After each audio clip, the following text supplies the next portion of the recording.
It is 8:30 a.m. and we drove through the night to Minnesota. We are headed to see our family and to learn about our fish relatives because the walleye are running. So we're gonna go learn how to steward the land in that way. So yeah, tired. How you feeling? Driving. I'm feeling great. I slept through tonight.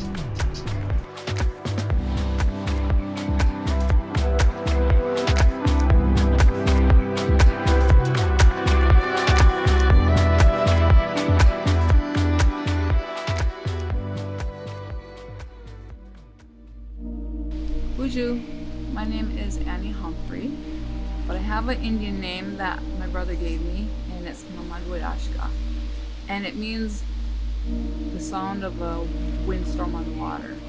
You can't really see it, you can hear it. And I live on the Leech Lake reservation, and I've lived here all my life, except for the 4 years I was in the Marine Corps, and I lived in Wisconsin for a while.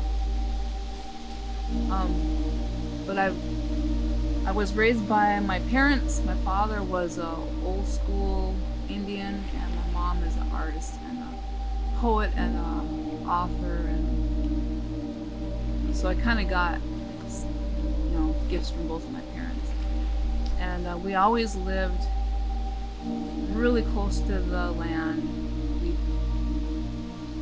It's such a great life, and my father made sure that every season he made sure we were out, getting our stuff. And my parents were young and they had kids right after another.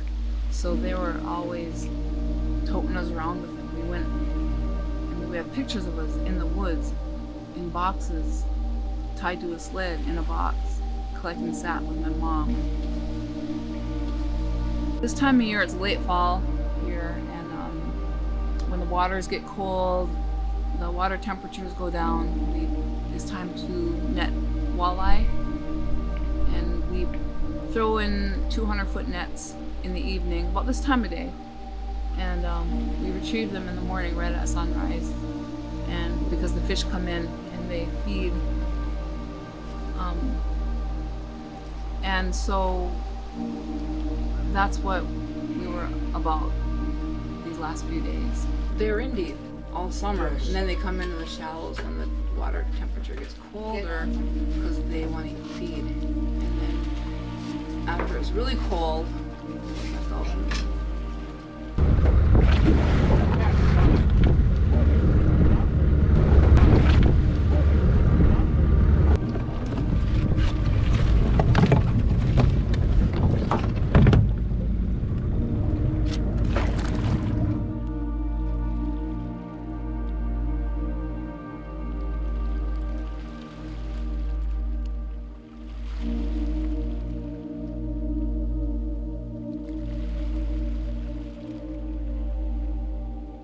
Say again. So underneath the fin. Under the little armpit, and you're gonna cut, and you kind of go at an angle. There's a lot of meat back here. You don't want to go this way, you miss all this. Okay. There's meat there. And then you cut down their spine. And you'll feel the bones. Yeah, I'm going as far till my knife hits bone. But keep this parallel to the deck. And then when you pass this fin on the bottom, at some point it's gonna go all the way through. You'll feel it. It's going. There it went. So now you keep it, and you want to cut all the way down to here, but then stop right there because we're going to use that for leverage later. Okay, then you come up here, and you'll feel the bones in the ribs. I guess those are ribs. That's what they're called in a fish, but yeah, they cover all. You cut around that, and your knife. The anatomy kind of guides you because you'll feel the bones. It just moved. Did it? It's probably just nerves. It's just nerves. It's just nerves. And then come around, and then you come around the bend,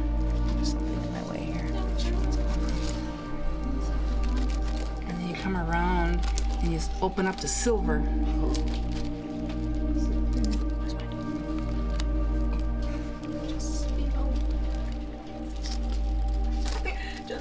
Open up to silver. Yeah.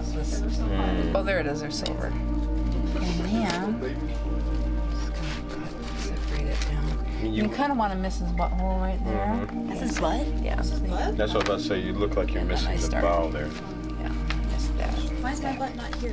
You look at beef so much. And then I keep it connected. Some people cut it all the way up. My brother taught me this. You keep it connected. And then, yeah. And then you just go. Otherwise, it's hard to get a grip. You gotta try to get your thumb in there. But now look, that's holding my fillet. You cut the skin off. Yep, I cut off the skin. And this bag is kind of fluffy. And then you'll feel right here. If you go like this up, then you'll feel bone. Press hard. Yeah, I feel it. Okay, so then, yep, and it stops right about there. So what do we do? Cut that bone out so we don't have any bones in this fish.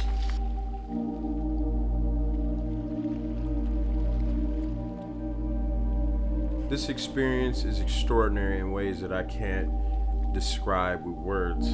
Having the opportunity to heal my body, I'm having the blessed opportunity to build relationships with my indigenous native cousins, deepening that, as well as this surreal feeling of synchronicity with the universe and that which sustains us all, and the life that's given to sustain my life.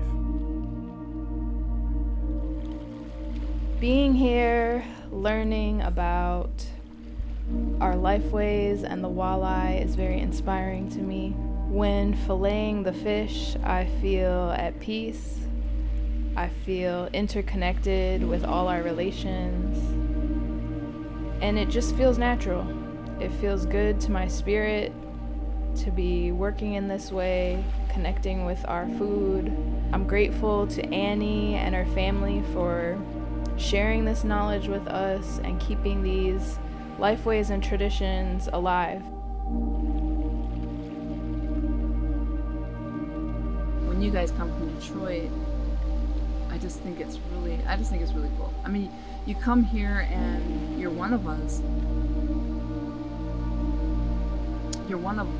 We're the same people, but you're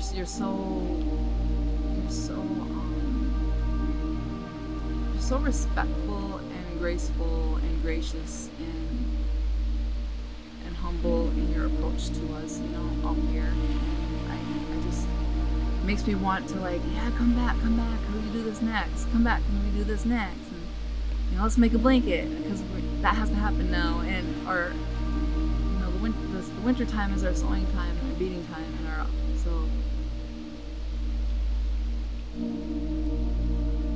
so I guess it's in your heart, it's how they speak to you, because there are people living out here, and I'm talking about on the reservation, who don't got time, so it's not even a geographic thing. Maybe it's just what's calling you when you listen to it or not.